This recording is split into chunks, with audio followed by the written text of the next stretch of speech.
न बुझाला भइल बहाला कुछ न बुझाला कहतनी बात सीरियस रे नहीं ले मेरे छौड़ी धली कोरोना वायरस रे नहीं ले मेरे छौड़ी धली कोरोना वायरस रे भइल बहाला कुछ न बुझाला कहतनी बात सीरियस रे नहीं ले मेरे छौड़ी धली कोरोना वायरस रे नहीं ले मेरे छौड़ी धली कोरोना वायरस रे अरे हट ना जो नहीं ले मेरे छौड़ी धली कोरोना वायरस रे वायरस रे वायरस रे देश रे डीजे मनीष रक्सौल नहीं ले मेरे छौड़ी धली कोरोना वायरस रे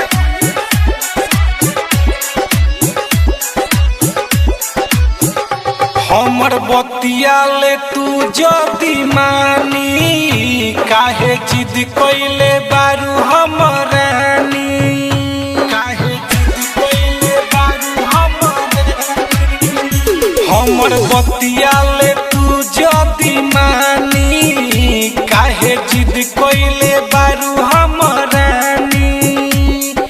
कुछ दिन कर तनी सबर हो सुन सुन बात हम लभर हो बात ले तू मानी होई परेशानी फेस से फेस न सकाऊ रे नहीं ले मेरे छौड़ी धली कोरोना वायरस रे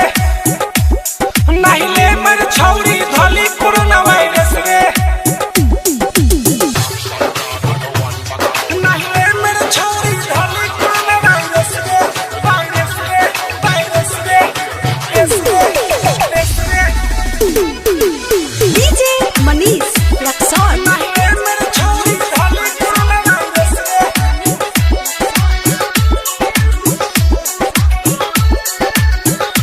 राइटर पर दुम से दूरी बना लो दू चार हफ्ताला मन के मना लो दू चार हफ्ताला मन के मना लो राइटर पर दुम से दूरी बना लो दू चार हफ्ताला मन के मना लो मुन्ना बिहारी करी सबर हो जीएम तो ढेर मिली लोभर हो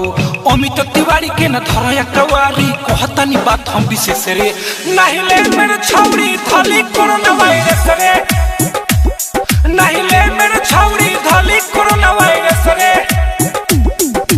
भइल बहाला कुछ न बुझाला भइल बहाला कुछ न बुझाला कहतनी बात सीरियस रे नहीं ले मेरे छौड़ी धली कोरोना वायरस रे